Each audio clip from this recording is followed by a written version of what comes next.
The manhwa kicks off by revealing that at the heart of the world, in the desolate white wastelands, there are monsters lurking. You've got a white serpent that feasts on glaciers, a gray bear that shakes the ground with earthquakes, and a nasty rat that pollutes the oceans. But according to the emperor who somehow survived and made it back from those icy lands, the real threats aren't the monsters themselves.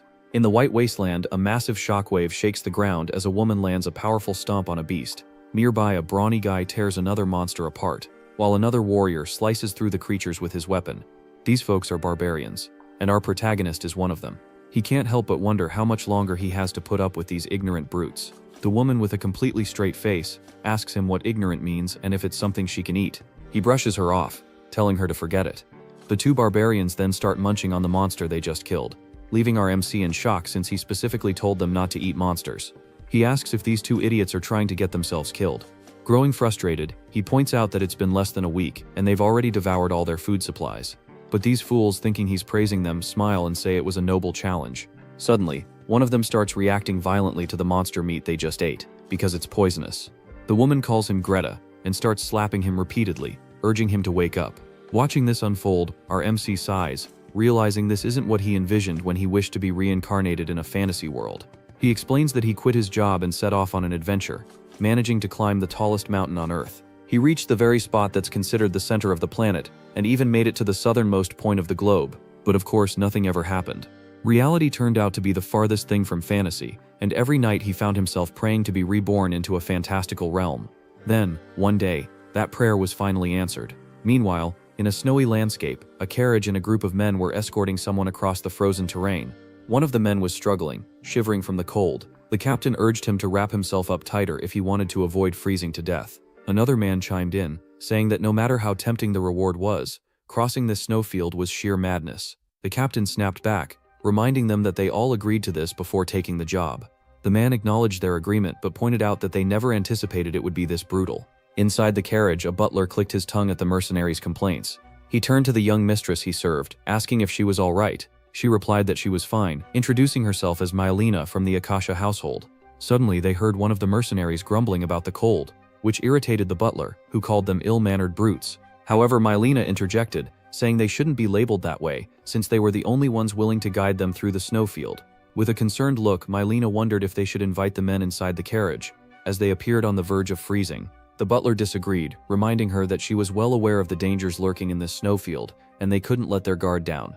Mylena acknowledged the presence of monsters in the area. She recounts a tale from long ago about an emperor who, in his quest to conquer the entire world, set his sights on the vast white snowfield.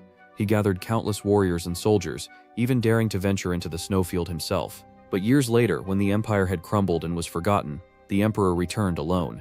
He had lost many men and appeared decades older, speaking as if he had lost his sanity. He warned that monsters roamed the white snowfield, but the real threat, he claimed, was not the monsters themselves, but the barbarians. It was a hellish land from which no one returned alive, a place where the barbarians resided. The butler, whom we'll call Sebas for simplicity, suggests that this might just be a legend. However, Mylena counters that the emperor's words carry some weight, especially since many of the monsters he described were later discovered. Sebas points out that no one has ever actually confirmed seeing a barbarian, and Mylena reluctantly agrees. Despite countless adventures, solid information about barbarians has remained elusive. Meanwhile, outside the carriage, the captain of the mercenaries orders his men to halt as something approaches them. Squinting through the swirling snow, they spotted a humanoid figure, but the blizzard made it hard to see clearly. Suddenly, the captain's eyes widened, and he turned to his men with a mix of excitement and concern. "I've got some good news and some bad news," he announced.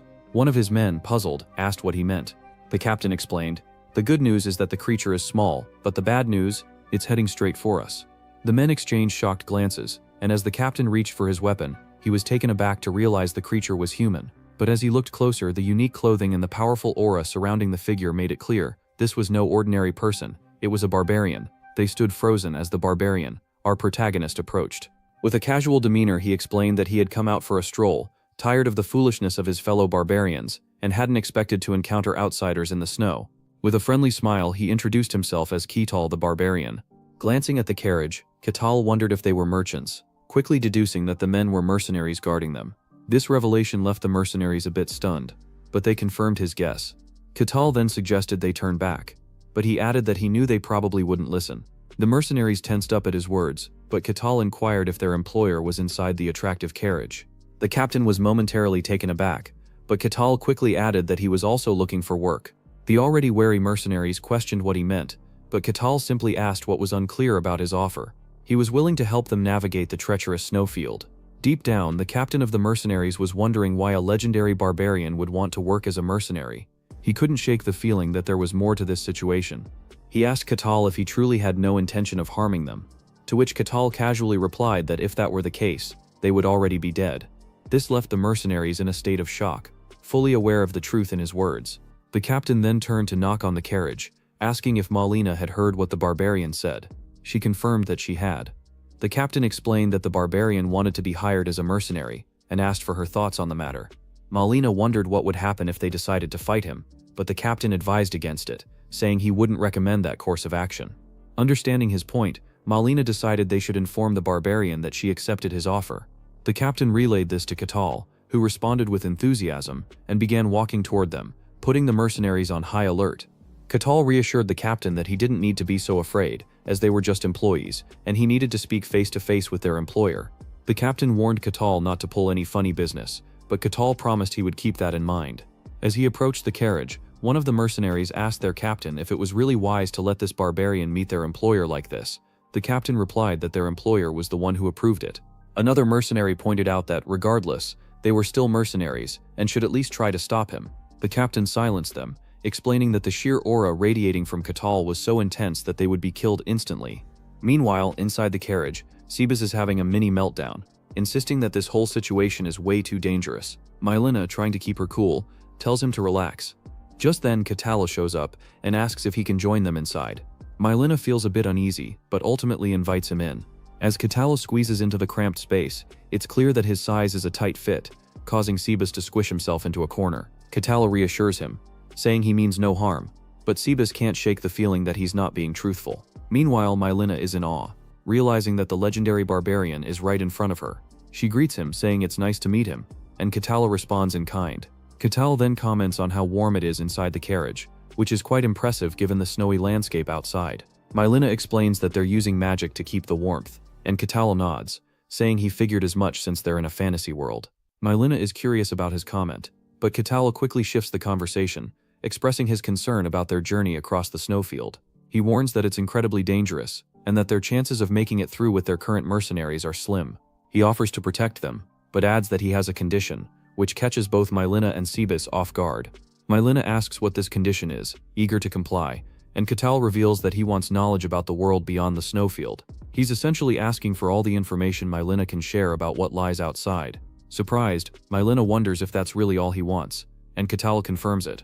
Internally, Mylina thinks she doesn't really have a choice, so she quickly agrees to Katal's terms, leaving Sebas a bit taken aback. Katal then asks for Mylina's name, and she introduces herself as a member of the Akasha household. Our main character introduces himself as Katal, suggesting they should get along well. He then shares that he's always dreamed of being in a fantasy world, and one day he opened his eyes to find himself in the body of a barbarian in a snowy landscape.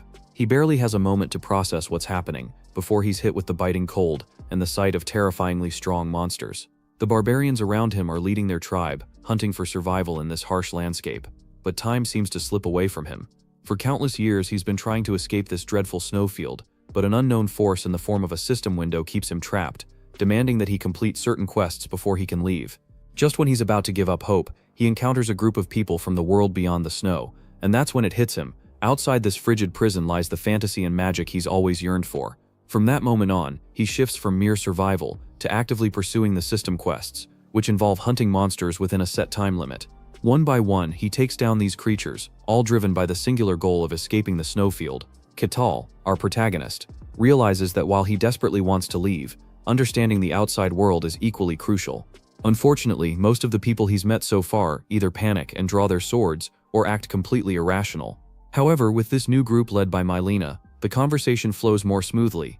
Katal reflects on how long it's been since he's had a proper chat with someone, likely because he's only been around other barbarians. It's said that talking to civilized folks can be quite therapeutic. Changing the subject, Katal asks Mylina if she's transporting weapons, catching her off guard. She confirms it and inquires how he figured that out. Katal casually mentions that the sharp clinking of iron from the carriage gave it away. He then wonders if there's some kind of war happening outside, And Mylena nods, explaining that the Empire and the Kingdom are currently at odds. She elaborates that while the Empire is advancing with sheer numbers, the Kingdom isn't backing down easily, thanks to the Swordmaster and the Hero who are holding the border. Curious, Catal asks about these heroes and Swordmaster figures, and what kind of power they wield. Mylena is a bit taken aback by Catal's question, and asks if he's not familiar with the mystery. Catal admits he doesn't know much since he's never ventured beyond the snowfield. She explains that she doesn't have all the details either, but there's a force called mystery in the world, and only a select few can sense or harness it. This power is fundamentally categorized into 5 grades of strength. The first is the third-rate grade, which includes those who can merely sense the power of mystery. The second-rate grade consists of individuals who can actually use these mystical abilities. Next up is the first class, where people can channel the power of mystery into mana or aura. Typically knights, wizards, and spirit masters fall into this category. Mylena adds that beyond this point, the rankings become somewhat irrelevant, because they transcend human understanding. However, she emphasizes that superhumans are those who can control and manipulate mysteries, even splitting heaven and earth. The Swordmaster belongs to this elite class, and heroes are legendary beings in their own right. Mylena points out that the mere fact their strength is measured and given a name serves as proof of their power. Even someone deemed a third rate can be considered strong in smaller territories. This prompts Catal to express his desire to meet these heroes, which takes Mylena by surprise. We catch a glimpse of Catal's inner thoughts as he reflects on how long he's been stuck in this snowy expanse. He recalls his desperation to survive, realizing that this snowy field lies at the heart of this fantasy world, and he can't escape until he completes the system quest. He resolves to break free from this icy prison, no matter what it takes. Shifting gears, Mylena asks Catal if he truly is a barbarian. He responds, relieved she brought it up, as her expression suggests she knows a thing or two about barbarians. Mylena explains her knowledge comes from legends, which catches Catal off guard. He wonders if there are really tales about him in the outside world. Surprised that Catal is unaware of these legends, Mylena elaborates on them, mentioning that the Emperor was the one who spread the stories. This jogs Catal's memory of someone who resembled the Emperor, though he initially thought of him as just a madman due to his odd behavior. However, he concedes to Mylena that the legends she speaks of might hold some truth, as similar events have indeed occurred before. Changing the subject again, Catal notes the number of carriages around them, suggesting that Mylena is transporting a significant amount of weapons. He inquires if there's a specific reason she chose to trek through the snowfield. Although Mylena is a bit taken aback, she explains that they're in desperate need of cash. When Catal presses for more details, she reveals that her family has been in the merchant business for generations and has accumulated a fair bit of wealth. However, due to sabotage from envious rivals, they've found themselves drowning in debt. This journey across the snowfield is crucial to prevent her family's downfall. Upon hearing this, Catal pieces together that this merchant's quest to settle her debts likely means she's planning to sell those weapons to the kingdom embroiled in war with the Empire. Surprised, Mylena asks how he figured that out. Catal explains that she mentioned earlier how the Empire is pushing the kingdom back with overwhelming numbers. If that's true, it suggests the Empire isn't struggling for weapon supplies, which means the kingdom must be the one in dire need. He adds that when supply runs low in a high-demand area, prices naturally skyrocket. Even though he's not familiar with the outside world's values, he figures that the amount of weapons they're transporting must be worth a fortune, worth risking their lives to cross the snowfield for. Since Mylena is indeed trying to navigate the snowy terrain, it implies that her territory borders the Empire. Catal asks if he's got that right, and Mylena confirms with a look of shock. Internally, she can't help but wonder how he's so perceptive. After all, barbarians are typically seen as ignorant savages. She finds herself questioning whether Catal truly fits that stereotype. But before she can ponder this further, their carriage suddenly shakes violently, leaving them both wondering what's happening. Catal, however, simply remarks that they have some uninvited guests. Outside the carriage, the mercenaries found themselves face to face with a colossal monster, which their leader quickly identified as the Black Slime. Upon hearing this, Mylena was struck with horror, while Catal seemed completely unfazed. He casually questioned if this was what the outside world referred to as a monster. In a panic, Mylena explained that the Black Slime was one of the creatures documented in the records. When Catal asked her to elaborate, she shared that many powerful warriors had tried to conquer the White Snowfield, and only a few had returned alive. Those who did wrote down their experiences, and among the monsters they recorded, the Black Slime appeared most frequently. Mylena then inquired if Catal was familiar with this Black Slime monster. He responded with a silly expression, saying that they were chewy and surprisingly edible, making for decent snacks. This left Mylena in shock, questioning if Catal really consumed such monsters. He even offered to catch some for her to try, but she quickly declined. Meanwhile, as the battle with the Black Slime was about to commence, Mylena urged Catal to help them defeat it. However, Katal refused, explaining that he had made a contract with her to protect their lives, so he wouldn't intervene unless there was real danger. Confused, Mylena asked what he meant, and Katal clarified that the mercenaries could handle a monster of that level. He added that he was more interested in seeing just how strong the people from the outside world really were. Outside, the mercenary captain took charge, ordering his men to prepare their shields. They began blocking the black slime's attacks while also striking back with their weapons. Initially, they were overwhelmed, but their captain quickly reminded them that the black slime could only move in straight lines. He urged them to scatter and coordinate their attacks. Following his lead, they spread out and began assaulting the black slime from various angles. However, since the creature's body was nearly immune to physical attacks, most of their strikes went right through it. The captain then explained that simple attacks wouldn't do the trick. They needed to target the core hidden within the black slime. After countless attempts, they finally managed to destroy the core, vanquishing the creature. Their victory brought them joy, and even Mylena felt a wave of relief, though Katal remained unimpressed and silent. Soon after, the group encountered another monster, a giant white wolf. By working together, the mercenary team took it down with relative ease. Some of them began to question the rumors about the monsters lurking in the snowfield, which were said to be the strongest and most dangerous. They started to think that perhaps those tales were exaggerated. However, their captain cautioned them not to let their guard down, reminding them that they were only halfway through the snowfield. As they pressed on, some mercenaries began to doubt whether Katal, the Barbarian, was truly as formidable as the legends claimed. They even suggested that barbarians were at the bottom of the food chain in the snowfield, and that Katal might just be riding on their coattails. They wanted him to prove his combat skills at the very least, so they approached the carriage and asked Mylena, their employer, if she could let them test Katal's abilities. They argued that they were risking their lives for this mission, and as mercenaries, they had a contract with her. Mylena, on the other hand, simply expressed her gratitude that they had even taken the job. Deep down, she thought that asking someone to cross the white snowfield was a tall order. Everyone else had fled at the mere mention of it, and without these mercenaries, she wouldn't have even had a chance to attempt the crossing. The mercenaries pointed out that the Barbarian hadn't fought a single monster yet, and since he was also hired as a mercenary, they wanted to see if he truly deserved such special treatment. Hearing this, Mylena finally grasped what kind of test they were proposing. The leader of the mercenaries mentioned that he had tried to stop them, but they wouldn't listen. Meanwhile, Katal, who had been eavesdropping on their conversation, just smiled and stepped out of the carriage, saying he didn't mind the challenge. However, he added that it wouldn't be possible right now since they had quite the guest. He gestured in front of them, but just as the mercenaries began to complain about what nonsense Katal was spouting, they froze in shock as a voice filled with malice echoed from behind them, declaring that it would enjoy the bodies of these humans who dared to enter the snowfield. Turning around, they were stunned to see the legendary white serpent they had only heard about in tales.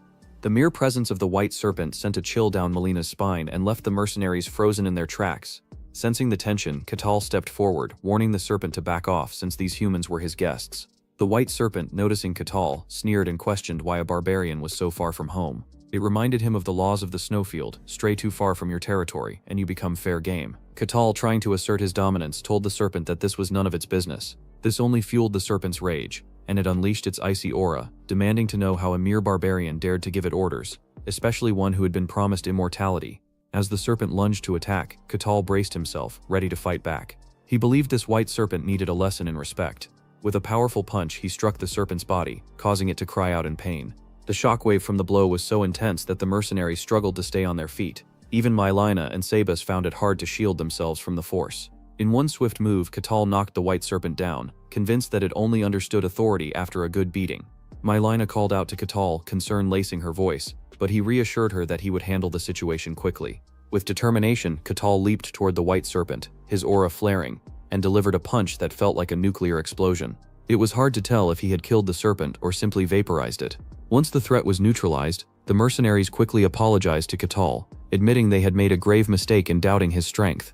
Katal, ever understanding, told them it was only natural to be cautious around strangers. With that settled, they resumed their journey, Sabas walking alongside the mercenaries. Meanwhile, our MC Katal turns to Mylena with a curious look. He points out that judging by her attire and the way she speaks, she doesn't seem like just another agent for her family. So he wonders, why is she personally involved in such a dangerous trade journey? Mylena takes a deep breath and reveals that she is actually the first daughter of Lady Bellic, the concubine of Lord Kaskakasha. Katal's eyes widen as he asks if that means she's the second wife, and Mylena nods in confirmation. She goes on to share the story of her mother, who entered into a political marriage only to be used and then cast aside. It's a sad tale. Her mother, unable to gain any real power within the family, leaves them feeling like mere shadows, treated more like servants than family. As Melina reflects on her own words, she's surprised at how much she's opened up to Catal. But then she catches him off guard by admitting that she volunteered for this perilous journey. When Catal asks why, she explains that someone has to set an example. His smirk surprises her as he acknowledges her intelligence, calling her quite clever. He even suggests she has great ambition and a touch of greed.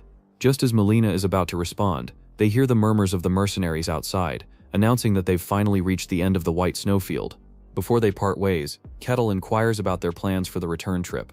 Melina explains that by then she'll simply pass through the Empire. Kettle nods, understanding that she'll have sold all the weapons and will be empty-handed, making it easy to cross the border. Just as they're about to say their goodbyes, Melina calls out to Kettle, asking him to clarify what he meant earlier about her being intelligent and ambitious. Kettle smiles and reiterates that he meant exactly what he said. She is indeed intelligent and very ambitious.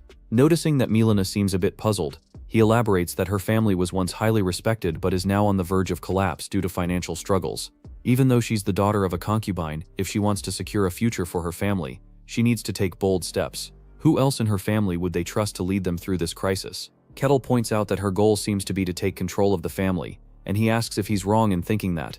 Melina admits he's not wrong, but inside she reflects on how the story of a concubine's child facing dangerous challenges to uphold the family name is an age-old tale. Yet this barbarian is different. He's clever, unlike those who think they're smart.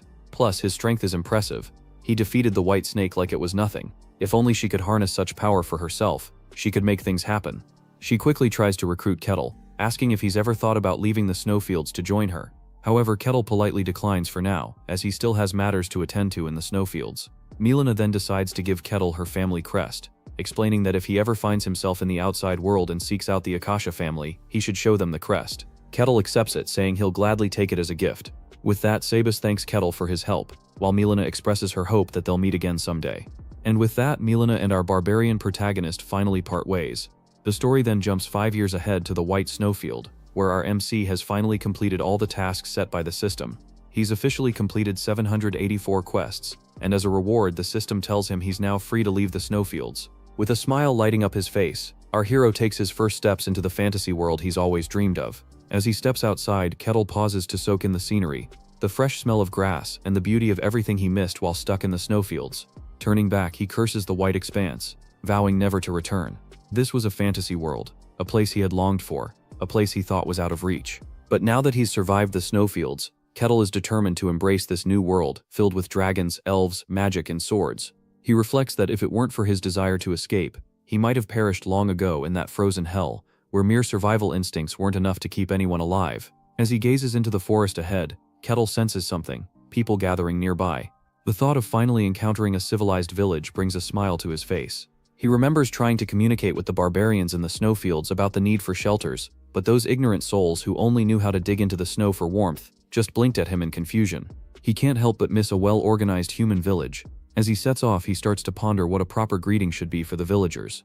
Should he go with a simple hello, or perhaps a more traditional approach? Either way, he decides he'll be a gentleman about it. Meanwhile, deep in the forest, a group of elves had made a momentous decision. They would call this place their home. The elder, with a voice full of authority, declared it so, bringing joy to the elves who had long been searching for a place to settle. As the elder announced that it was time to unpack, the air filled with excitement and celebration. However, one elf stepped forward, his brow furrowed with concern. He hesitated before asking the elder if the forest was truly safe. The elder reassured him, explaining that this particular forest was a wild and untouched sanctuary, one that even humans couldn't reach. Yet the elf wasn't entirely convinced. He pointed out the looming presence of the white snowfield right next door. The elder inquired if he feared that the monsters from the snowfield might venture out and attack them. The elf nodded, expressing that the proximity was unsettling. The elder tried to calm his worries, reminding him that for thousands of years there had been no tales of danger emerging from the snowfield. More importantly, they had a protective barrier in place, just in case. In his mind, the elder reflected on the barrier's true nature, a concealment barrier that cloaked their presence, making the forest appear ordinary to outsiders.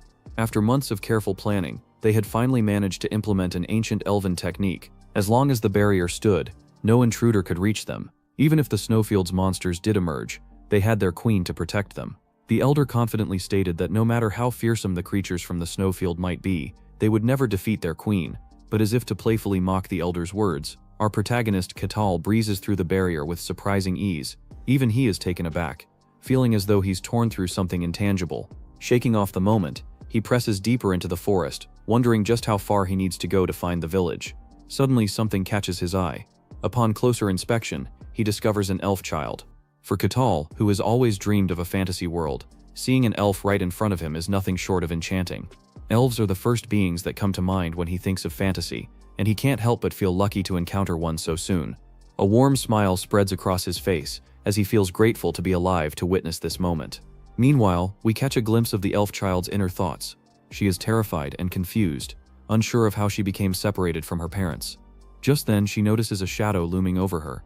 As Katal attempts to greet her with a friendly smile, the child sees him as a monster, tall and intimidating, which causes her to freeze in fear before fainting completely. Quick on his feet, our main character reaches out and catches her before she hits the ground, bewildered by the sudden turn of events since they hadn't even exchanged words yet. Now faced with a dilemma, Katal wonders if he should take the child back to the elven village. He reflects that while myths vary, elves are generally seen as a gentle race aligned with order and goodness. If he brings the unconscious child to them, they might even see him as a good person. With a hopeful smile, he begins to imagine the warmth of elven hospitality as he cradles the child in his arms and heads toward the village. However, Katal's dream of being welcomed by the elves quickly crumbled when they saw him as a human who had kidnapped their child. The elves aimed their weapons at him, demanding to know how he had managed to breach their barrier. This was not what Katal had expected at all. The mother of the little girl was crying for her child's safety. Meanwhile, the elven elder was in shock, questioning how this could even happen. According to him, this particular forest was a wilderness untouched by humans, so seeing Katal was nothing short of astonishing. He suddenly heard a report about a crack in the barrier, and immediately asked where the queen was, only to learn that she was away on a scouting mission. As our protagonist, Katal tried to explain to the elves that he wasn't their enemy, he was met with threats. The elves warned him that if he didn't return the child, they would chase him to the ends of the earth, leaving Katal utterly confused. The elder was in a state of panic, and deep down he couldn't shake the thought that their location had been compromised. The barrier they had set up was crafted using an ancient elven technique, making it nearly impossible to breach through sneaky tactics. If the humans had truly managed to break through, it meant they were well prepared. He started to wonder if the humans had been tracking them all along. Meanwhile, our protagonist was lost in his own thoughts, pondering what the elves must be thinking. Did they genuinely believe he was a kidnapper who had taken the child? He decided it was time to clear up this misunderstanding. Looking at the little elf girl trembling in his grasp, Katal gently set her down, encouraging her to return to her people. But when the child turned to face him, all she saw was a monster. His sheer size was intimidating, causing her to run to her mother in tears. This left Katal a bit taken aback. He couldn't believe his face was that frightening. Even back in the snowfield, he had always thought he looked decent. After returning the child, he tried to reassure the elves that he meant no harm, but they only glared at him.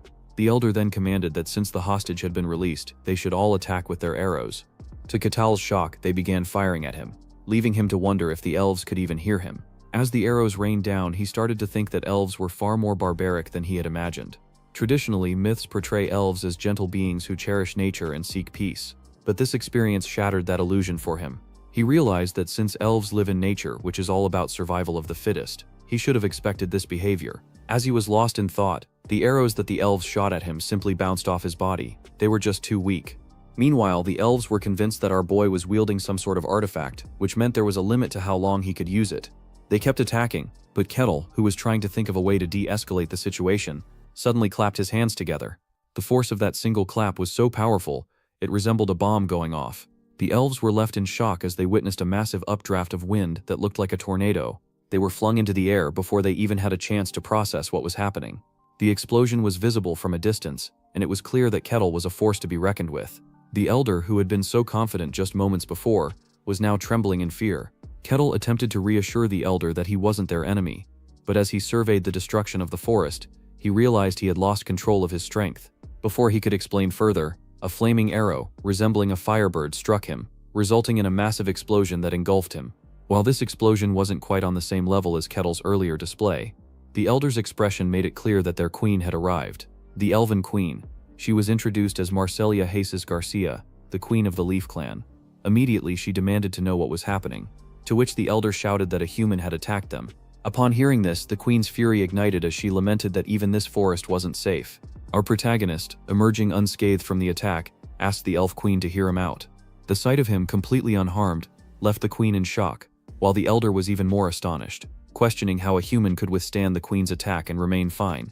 The queen, with disdain in her eyes, wondered how someone so powerful could be after them, declaring that humans were truly vile creatures. She introduced herself as the queen of the brown-dyed Leaf clan, and readied her bow, aiming it at our main character, warning him that he would pay for daring to covet them.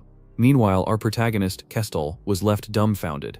He started to wonder if there was a communication barrier, since the elves seemed to be ignoring everything he was saying, but he was pretty sure they were speaking the same language, which led him to conclude that they were simply choosing to disregard him.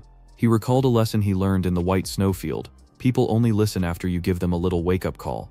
As the queen charged her bow and arrow with magic and released it, the arrow morphed into a wind dragon. Yet Kestel remained unfazed. He prepared his fist and delivered a powerful punch to counter the queen's attack. His overwhelming physical strength generated a force that barreled straight toward her. Before she could even comprehend what was happening, she was hit head-on, making Kestel realize he might have gone a bit overboard. The queen found herself on the ground, the shockwave from the impact obliterating her surroundings. Kestel couldn't shake the feeling that he might have overdone it, but he reassured himself that he had controlled his strength quite a bit. Meanwhile, the queen was left in a state of shock, inwardly acknowledging that from just that exchange, she realized our protagonist possessed at least superhuman strength. She couldn't help but wonder why someone so powerful was here. The Elf Queen, realizing that winning this battle won't be a walk in the park, quickly commands her people to retreat. However, they hesitate, worried about her safety. With a sharp tone, she insists they flee immediately, and they scramble away in a panic.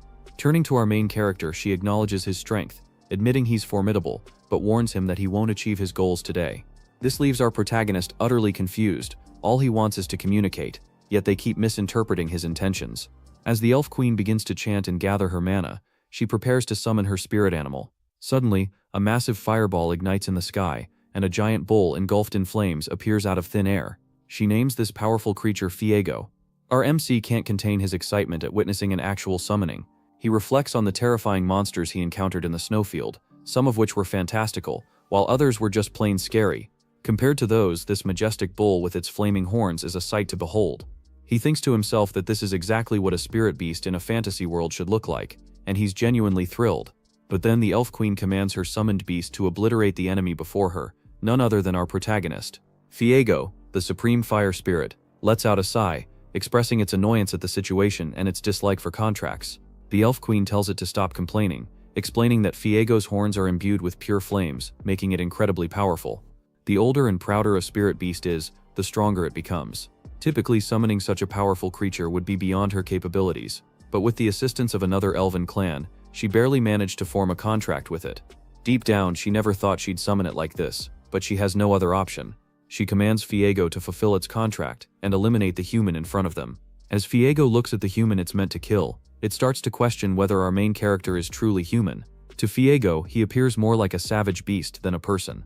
As Fiego prepares to trample him to death, our boy can't help but feel a sense of awe, marveling at the summoned beast before him. It really feels like he's stepped into a fantasy world. But his excitement quickly fades when the Elf Queen declares that he is a human who has invaded their sanctuary. Hearing this, Fiego becomes furious, demanding to know how a mere human dares to covet the elves' domain, vowing to reduce our boy to nothing but ashes. This revelation shatters our boy's fantasy dream. As Fiego readies himself, he charges straight at our main character with such force that it creates a massive explosion. The Elf Queen instinctively shields her face, and when she finally dares to look, she's met with a jaw-dropping sight. Our MC has effortlessly stopped Fiego's attack with just one hand. With a confident smile, he remarks that since Fiego resembles a beast, he feels no guilt about taking him down. He winds up for a powerful punch that leaves the Elf Queen utterly stunned. When he lands that blow, the impact sends shockwaves rippling through the forest. And it's not just any punch, our MC's fist is like an atomic bomb. He unleashes it without holding back, and the explosion is so immense that it can be seen from outer space. Caught in the blast, the Elf Queen tries to shield herself but collapses, bewildered by what just transpired. The battleground where our MC and Fiego clashed is now a barren wasteland, with all the trees and foliage completely obliterated. Realizing the futility of fighting someone as powerful as our MC, the Elf Queen begins to apologize, pleading for mercy for her people. Standing tall, our MC reassures her that he isn't their enemy, which leaves her even more shocked. After a lengthy conversation, she slowly comes to terms with the fact that he means no harm. She apologizes again, admitting they judged him too quickly. Deep down, the Elf Queen reflects on how they mistook the one who saved a child for an enemy, a grave misunderstanding that saddens her. Our MC, however, tells her it's all right. After all, they were pushed into the forest by humans, so it's understandable.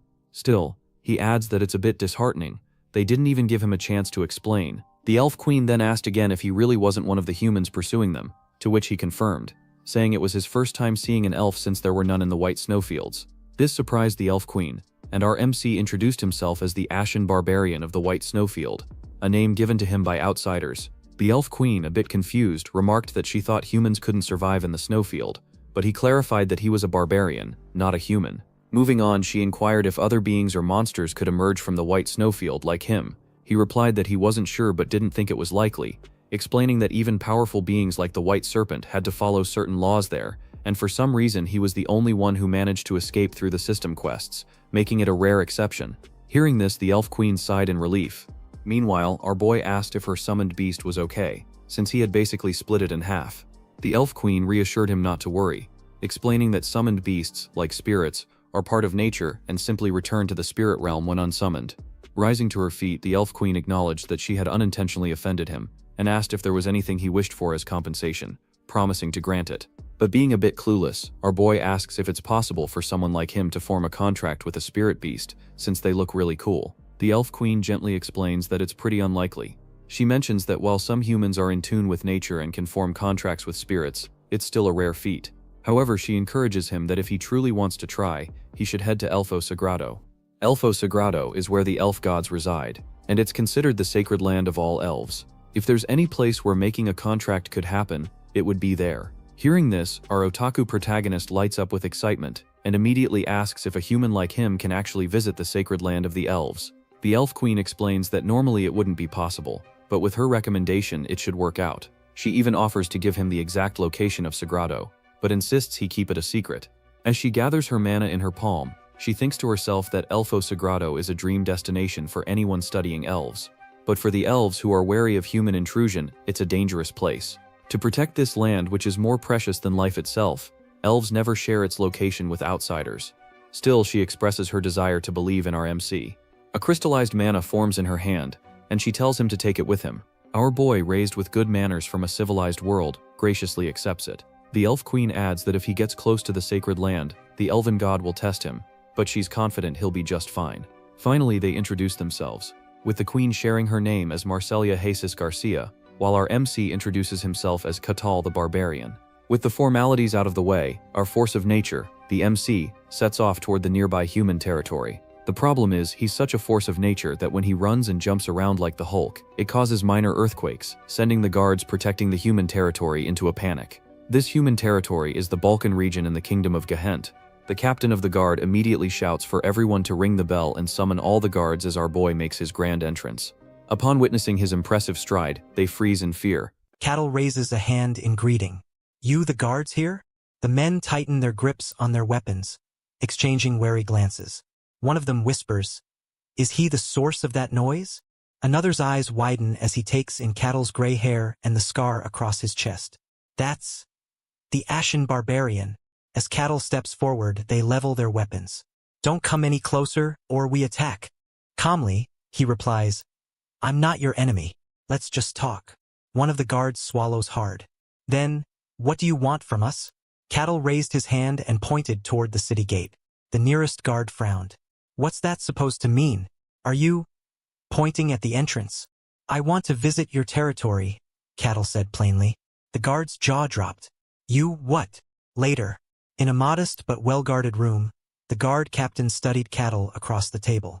"So your only purpose is to pass through?"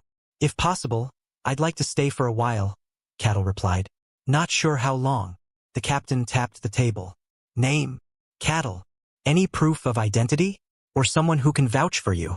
Catal shook his head, then remembered the crest Molina had given him. Her words echoed in his mind. "Show it to the Akasha family if you ever get out of the snowfield." Reaching into his belongings, he set the crest on the table. "Would this do?" The captain's eyes narrowed. "It's the crest of the Akasha family," Catal explained. "Given to me by a descendant of that lineage." The captain leaned back. "Akasha? The merchant family from the kingdom of Dinian?" He rubbed his chin. "I remember hearing about a caravan from that family heading to the snowfield years ago, and that their influence grew fast after a change in leadership." "Then the crest is enough to confirm my identity?" Catal asked. "It doesn't look fake," the captain admitted.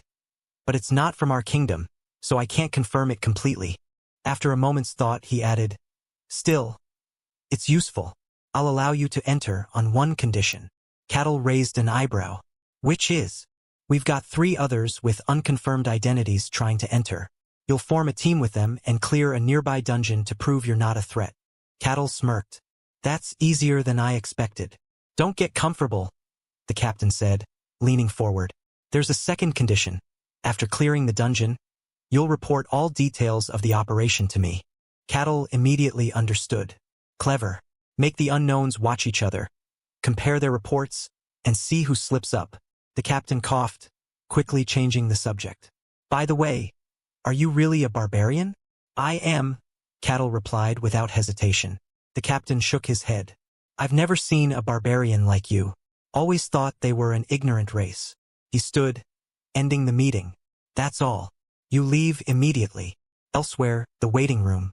Aleandro Tyrannus, a self-proclaimed holy knight, paced irritably. Why do I have to enter a dungeon with a lowly swindler who preys on others? From his chair, the thief Kassan Hawk shot back with a grin. Oh? Still sore because another thief cleaned you out? Is that why you're lashing out at me, old man? Aleandro's eyes flared. How dare a thief insult a holy knight? Kassan looked him over with a mocking smile. Holy knight? In that dented, rusted armor? If you were the real thing, you wouldn't be here at all. Face it, you're just a wandering warrior, same as me. Insects of the same breed. Aleandro slammed a hand on the table. Say that again. Why? You think that scrap metal you're wearing will protect you? Kassan sneered. Before it could escalate further, a soft voice cut through the tension. Enough. The third member, a priestess named He of Kushia, stood between them, eyes filled with worry. We're supposed to work together to clear a dungeon, and you're already fighting. The guard captain stepped into the room. The dungeon requires a minimum of 4 people. You'll have 1 more teammate. The priestess clasped her hands. Please, let the last one be normal. You can judge for yourself, the captain replied. He's here now. The door opened. Cattle stepped inside. All 3 existing team members stared, their expressions a mix of shock and disbelief. Cattle stepped into the room, eyes scanning the 3 people before him. So, you're my team? He asked cheerfully. The 3 reacted with varying shades of shock. Aleandro eyed him warily. He's massive. The priestess tilted her head, a trace of unease in her voice. Is he even human? Kassan's eyes narrowed. He could feel the pressure radiating from this newcomer. Hello, Cattle said with a casual smile. The guard captain cleared his throat. You can introduce yourselves while I step out for a moment. Cattle started. I'm Cattle, Barbarian. His gaze shifted to the thief. And you, Kasanya, the thief said reluctantly. Cattle turned to the armored man. And you, Aleandro Tyrannus. The so-called holy knight replied stiffly. You use holy power? Cattle asked, curious. Aleandro looked away. Not exactly. I'm a special kind of holy knight. I can't use it. The priestess stepped forward next. I am a priestess of Kushia, the god of lies and deceit. Cattle blinked. Then why isn't your identity confirmed? You're a priestess. Her eyes dimmed. Because the god I serve is not highly regarded. With introductions done, the guard captain returned. If you're ready, you can set off. The 4 left together in tense silence, the air thick with mutual caution. At the dungeon site, an escorting guard gestured toward a yawning stone entrance. 3 floors deep, the monsters inside are undead. Your task, clear it and retrieve a crest. Cattle looked at Kazan. You explain the plan before we start. Kazan began cautiously. Yes, sir. Cattle grinned. Drop the sir. We're comrades now. Kazan nodded and laid out the strategy. Cattle and the warrior Aleandro will form the front line. I'll search for traps. The priestess will support from the rear with her divine powers. Sounds good, Cattle said, much to Kazan's quiet surprise. Then let's go, Cattle added enthusiastically, leading them into the dark maw of the dungeon. Inside, the pitch-black corridors stretched endlessly. No traps, no locked gates, just a quiet, unsettling emptiness. Kazan frowned. Too ordinary. Suddenly, he stopped and signaled for the group to halt. Monster ahead. Cattle squinted into the shadows. I don't see any. Then he pointed to the ground. Bone fragments. Skeletons. Step closer and they'll rise to attack. Kaizen's gut twisted. The captain knew, this isn't just a test. It's a way to get rid of troublesome outsiders. Skeletons? Cattle murmured, testing the word. Iliandro spoke gravely. They're strong. Even if you cut off limbs, they keep moving. And being made of bone, their defense is high. This dungeon just got harder. Kaizen took point again. Priestess, ready your divine power. Iliandro, shield up. Cattle, prepare yourself. Aim for the neck, hit it multiple times if you have to. That's their weak point. Cattle thought to himself, Kaizen's a good leader. The moment they advanced, a skeleton clawed its way up from the floor, empty sockets glowing faintly. The team tensed, weapons at the ready, but Cattle simply raised his hand. Crack. One casual blow shattered the skeleton's skull into splinters. His body crumbled into a pile of bones. Cattle brushed the fine magical dust from his palm. Next, Iliandro, Hayes, and Kaizen are all just absolutely speechless. And Kettle laughs, saying that it's just as Kaizen said, and that it stops moving once you take its head off. Kaizen laughs awkwardly once more, saying that's not what he meant. Skeletons are creatures made of bone, and a skeleton's bones are extremely hard in comparison, as they're not like normal bones. Even for a skilled swordsman, it's pretty difficult for them to cut through it in a single strike, and it's nearly impossible without aura. Furthermore, this skeleton was strengthened by the dungeon's mana. The only way to defeat a skeleton is by repeatedly attacking its neck to sever the vertebrae. To go beyond simply severing the neck bones and instead pulverize it, by all accounts, would be impossible. He knew that Kettle was strong, but he never thought he'd be this strong, wondering if he's really a human. The entire thing is just a pile of dust now, and they're all still staring at him in disbelief. Kettle then turns, saying that they should keep going. They all say right away and start running towards him, and he says there's no need to rush. Kaizen says yes and gives him a salute, and both Hayes and Alessandro just don't want to die. As they keep walking forward, Kettle notices something as he sees a skeleton's head on the floor. Kaizen asks why he's stopping, and we see tons of skeletons starting to form up from the ground. Hayes yells, and Kaizen and Alessandro ready themselves for a brawl. But Kettle says he has a favor to ask. They all wonder what it is, and he says he wants to handle the skeletons by himself, as there's something he wants to test out. They tell him to do as he pleases, and Hayes agrees. Kettle thanks them as he slowly walks forward towards one of the skeletons, picking up a sword. They wonder what he's planning to do, and Kettle says this is fascinating. Wondering how the skeleton put itself together. It leaps towards him with its sword reared back and swings. And Kettle catches it in between his fingers and snaps the blade, asking what it's going to do about this. The skeleton then pulls its half-sword back, readying another attack, and leaps off the wall, going straight towards Kettle. As it swings down towards him, Kettle steps just enough where it cuts some of his hair and looks super excited, asking what it'll do now. As he grabs onto its wrist, pulverizing it into dust, and we see its hand drop to the floor. The skeleton looks down at it, confused, and then glares back up at him before it kicks the sword up and starts twirling it in the air before it catches it with its left hand. Kettle is just so amused, saying that it knows how to switch to its offhand. The skeleton charges in, this time with a reverse grip, and Kettle grabs onto its wrist once more and pulls its arm off. The skeleton starts to fall backwards and stumbles, but catches its balance as it comes in for a follow-up attack, using its broken wrist straight for Kettle. Kettle catches it and breaks it once more, saying that this thing is actually pretty smart, and Hayes just looks horrified that he's toying with it. Even Alessandro and Kaizen do as to their eyes. Kettle is playing with it, and in reality he's just fascinated. Kettle starts whacking at it, and Kaizen looks terrified. The skeleton skull falls to the ground, and Kettle glares at it, saying that it can't move with only its head. As he raises his foot, he stomps it, saying, "This sure is amusing." He then asks if he's kept them waiting long, apologizing for the delay.